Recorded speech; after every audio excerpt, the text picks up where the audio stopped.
زندگی کا total Spain 70-80 سال ہوتا ہے، بقول جان ایلیا کے کہ ہم بہترین، امیر ترین، خوبصورت ترین اور ذہین ترین ہونے کے باوجود ہمارا المیہ یہ ہے کہ ہم ایک دن مر جائیں گے۔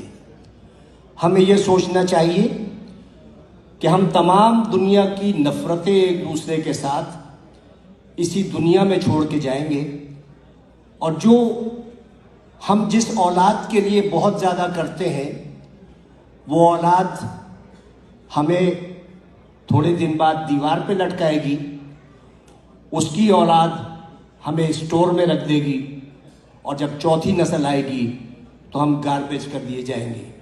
ہماری دنیا میں اتنی ہی حقیقت ہے اور اتنی ہی حیثیت ہے، میں دعوے سے کہتا ہوں کہ اس محفل میں بیٹھے ہوئے 10% لوگوں کو بھی اپنے دادا کی شکل یا پردادا کا نام یاد نہیں ہوگا۔ یہی کچھ ہمارے ساتھ بھی ہوگا۔ ہم لاکھ دنیا میں فن خوان بنے رہیں، ہم لاکھ دنیا میں یہ کہتے رہیں کہ وہ آگے کیوں بڑھ گیا، وہ پیچھے کیوں ہٹ گیا، لیکن یقین جانیے اللہ تعالیٰ نے جہاں انسان پہ اتنے احسانات کیے ہیں، وہاں ایک بہت بڑا اس کا احسان یہ ہے کہ اس نے 3 چیزیں اپنے پاس رکھی ہیں۔ وہ چیزیں یہ ہیں کہ میں جسے چاہے عزت دوں، جسے چاہے ذلت دوں، میں جسے چاہے زندگی دوں، جسے چاہے موت دوں، اور میں جسے چاہے رزق دوں اور جسے چاہے مفلسی دوں۔ اب آپ سوچیں کہ اگر عزت دینا میرے جیسے کسی چھچورے آدمی کے ہاتھ میں ہوتا تو عزت دار صرف میں ہوتا اور آپ سب کی بے عزتی ہوتی۔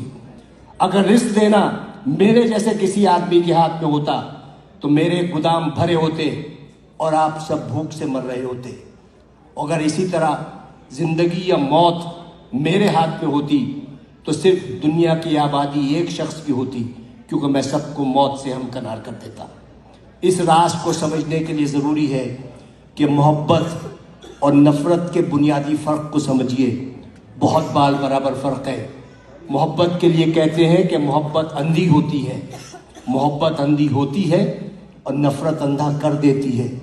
محبت چونکہ پیدائشی طور پر اندھی ہوتی ہے، لہٰذا وہ جینے کا ہنر جانتی ہے، اور نفرت کے سفر میں آپ آدھے وقت بینا ہوتے ہیں اور باقی وقت نابینا ہوتے ہیں، تو انہی شاہراہوں پر جس پر آپ محبت کا ہاتھ پکڑے دیوانہ وار چلے جاتے ہیں، نفرت کی آگ میں جلنے لگتے ہیں اور اپنی ہی لگائی ہوئی آگ میں بھسم ہو جاتے ہیں۔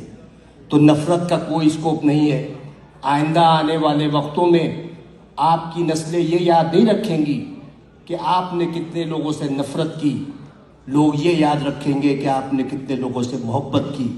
لوگ یہ نہیں یاد رکھیں گے کہ آپ نے کتنے لوگوں کا راستہ روکا، لوگ یہ یاد رکھیں گے کہ آپ نے کتنے لوگوں کا راستہ بنایا۔ لوگ یہ نہیں یاد رکھیں گے کہ آپ کتنا پڑھ گئے، لیکن لوگ یہ یاد رکھیں گے کہ آپ نے کتنے لوگوں کو پڑھوا دیا۔